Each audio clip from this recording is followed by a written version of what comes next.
Hi guys, my name is Noni Matikela. Welcome to the Noni M podcast. So today I want us to talk about the utterances of Judge Ratha and how Advocate Dali Mpofu thought about that entire situation. But before we get into doing that, guys, please make sure that you do not forget to like, to share, to comment, and most importantly, please make sure you are subscribed on the channel. Please make sure you are watching the videos up until the end. Please make sure that you are subscribed. You are helping the channel financially when you are doing all of those things, and engaging on this channel is helping this channel also to grow. Thank you so much. I really appreciate you. Now let's get into something that was said by Judge Mopped quickly. Okay, let me read because I don't want to forget the things that he said. A white advocate would not have the gall judge Slam's counsel who asked for time off to run comrades. Okay, this was written by Shonisani from Times Live. All right, and then it says Judge Ratha, presiding over the Senzo Meyiwa murder trial, was furious on Thursday when the defense advocate Charles Mnisi asked to be excused from court to accommodate his plan to run the comrades marathon. In an email sent to the court's registrar, Mnisi asked for a message to be relayed to the judge about his planned absence. He represents two accused in the trial, which is scheduled to be in session on Monday. The message read, "Dear colleague, will you kindly convey my humble request of leave of absence on Monday, the 9th June 2025, to the Honorable Judge. The reason for my unavailability on this date is that I will be running the Comrades Marathon on Sunday, the 8th of June 2025, and I will be driving back on the following day, being the Monday that I have referred to. I know this may affect the proceeding in the above-mentioned matter, but may I apologize in advance for the inconvenience to be occasioned by this request." Mokgwatleng, who has previously voiced his frustration at the delays in the case, expressed his displeasure that Nisi intended to skip a court day and that he didn't write to him directly. Now, this is what I talk about. Mr. Mnisi doesn't think he can write to me directly. He writes to me through my registrar. And he says they must tell me he is not coming to court on Monday.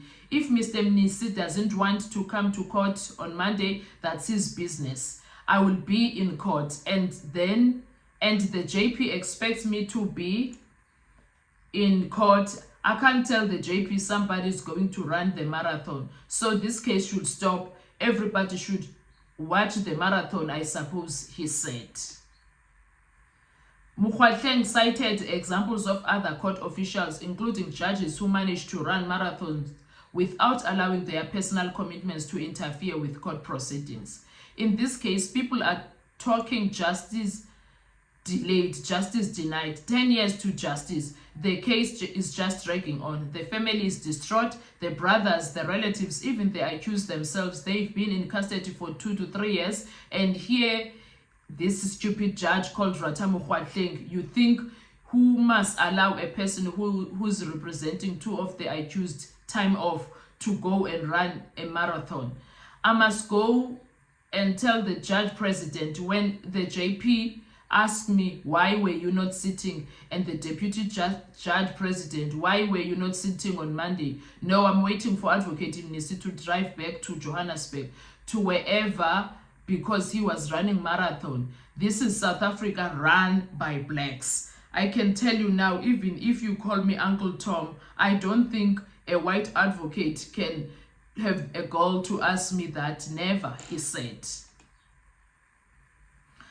At the start of the proceedings, Mokgwatleng criticized the conduct and professionalism of some black lawyers. This came in light of ongoing concerns about courtroom decorum, which had to be addressed during Wednesday's session. Mokgwatleng also addressed the use of a formal title in court, highlighting past incidents where counsel refused to follow judicial instructions regarding proper forms of address. This is what happens in this court. People telling the judge, you are mad. I was told to go to hell. This judge is mad. Counsel tells a judge that when a judge makes an order in court, even if you don't want to, because the judge who is in charge of the proceedings here says you must do it, you've got to obey that. I was told to go jump into the sea. You are mad. That's the conduct we have here. And when I make remarks sometimes about our black councils, attorneys, maybe even judges, I'm told that I'm mad, he said. Mokgwatleng had previously voiced his displeasure when Mnisi wanted another adjournment after the trial recently suffered a 2-month delay. So that's what Judge Mnisi said. And then now it sparked outrage out there in South Africa. He was trending #1, and then Newsroom Africa, Xolly from Newsroom Africa did an interview with Dali Mpofu, Advocate Dali Mpofu, who said that there is no way what Judge Ratha did is wrong.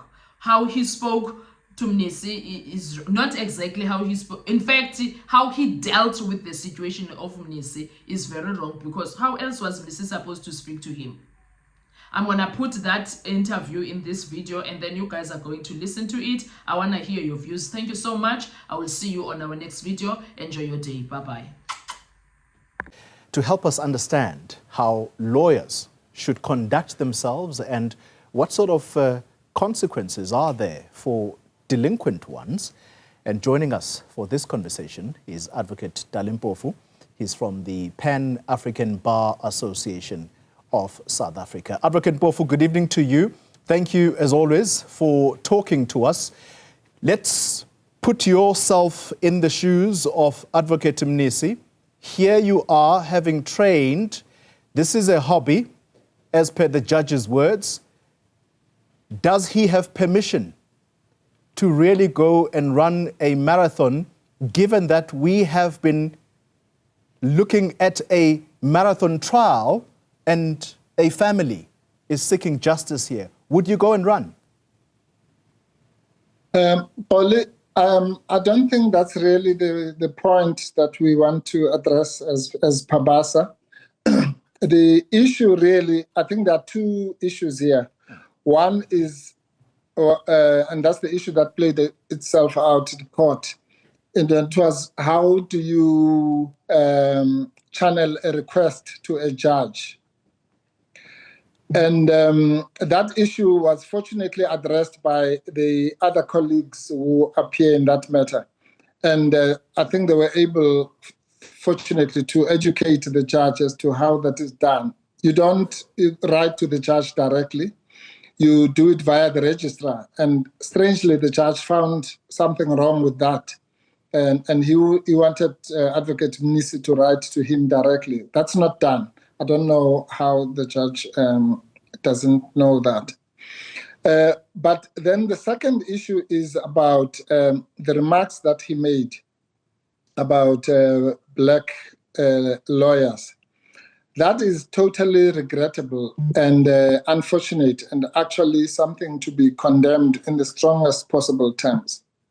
Because to make remarks like that, and he's doing this for the second time. Remember, on the first occasion, he apologized for making similar remarks. So it seems that this is something that he strongly believes in, the inferiority or difference of black people in general, or black lawyers. All right. And we cannot afford to have judges who can spew out racist remarks like that. Whether they are black or white, it doesn't matter. It appears, I'm sorry to cut in, Advocate Mpofu, in the interest of time, it appears that you have a judge who is at his wit's end because of time pressures and the length of time that this trial has been running. How does he address matters of professional conduct? Because the lawyer himself was in the wrong just yesterday, referring to a police officer as dumb. Yes, well, two wrongs don't make a right, Xolly. So you cannot address issue of professional misconduct perceived by judicial misconduct. Because to spew out racism and label all black lawyers by the same brush is racism, and it must be called out as that. It would be the same if a woman judge said, well, all women are like this or like that. It doesn't matter who says it, it's wrong. That would be sexist, and this is purely racist. And it cannot be tolerated in a society like this, which is already ravaged by racism. Remember, a judge is an embodiment of society. and represents the Constitution itself and protects the Constitution. That Constitution says that we must move from the ills of the past. And for someone to be repeatedly repeating those ills of the past. And I dare say that if a remark like that was made by a white judge, somebody would, be up in arms. Yeah. And in my book, it doesn't make any difference that it is made because it's self-hate, and it's exactly what Steve Biko and Fanon and people like that were talking about, that we imbibe our own inferiority and we then exhibit it in some form of seeking white validation. Yeah. And that is not acceptable in normal society. If I said it to you, Polly, and I said all black journalists are like this, you would take exception properly so. Yeah. And we must not accept that. And as Pabasa, we will be taking this up with the Judicial Services Commission through the proper channels and probably lay a formal complaint against this kind of conduct because it's unacceptable. Right. And I'm saying that, Polly, without going into the merits of what Mnisi did or didn't do or whether it was right or wrong, but there is nothing that Mnisi could have done to justify this kind of racist vitriol. All right. Advocate Mpofu, again, I need to emphasize time.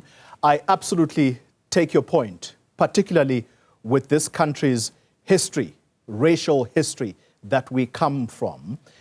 However, again, I need to press you on this. Professionalism. Professionalism, Advocate Mpofu, this particular case has already had a lawyer disbarred because of ill behavior.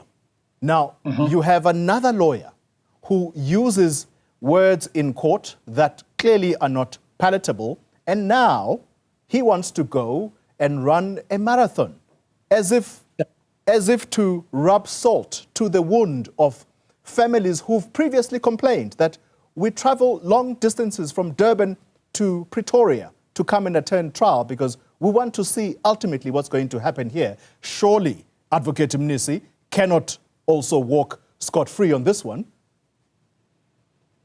Yeah, look, Tolly, that's the point I'm making. Firstly, it's not true. It's completely false that white advocates don't make requests to judges for such indulgences or traveling or family commitments or that kind of thing. That happens routinely. A family commitment is different, Advocate Mpofu. Yeah, a family commitment, that's important. No, fair enough. All I'm saying is that maybe let me help you like this, Tolly. Assume that what Mnisi did was wrong, so that we don't have to quibble about that. The point I'm making is that whatever he did, professionalism is a two-way street, respect is a two-way street. You can't fight professionalism with lack of professionalism. You can't fight misconduct with misconduct. And you can't fight whatever frustration by racism. That is not acceptable in South Africa, and the line must be drawn on that. Assume Mnisi was wrong, assume he shouldn't be running marathons, assume he shouldn't make the request, whatever. But the issue of the day is, and the reason we're having this discussion, we don't have discussion every time that trial takes place. We have a discussion now because a racist remark was made by a judge, and let's address that issue rather than scapegoating by the rights or wrongs of Mnisi's conduct at this stage. It is completely unacceptable, and even if the professional lawyer had crossed the line, the way to address it is not to humiliate all black lawyers, sitting at home and being insulted on television. For what? Just for being black? No. Advocate Mpofu, always appreciate your time. Thank you very much indeed, sir. He Pleasure. is from the Pan-African Bar Association.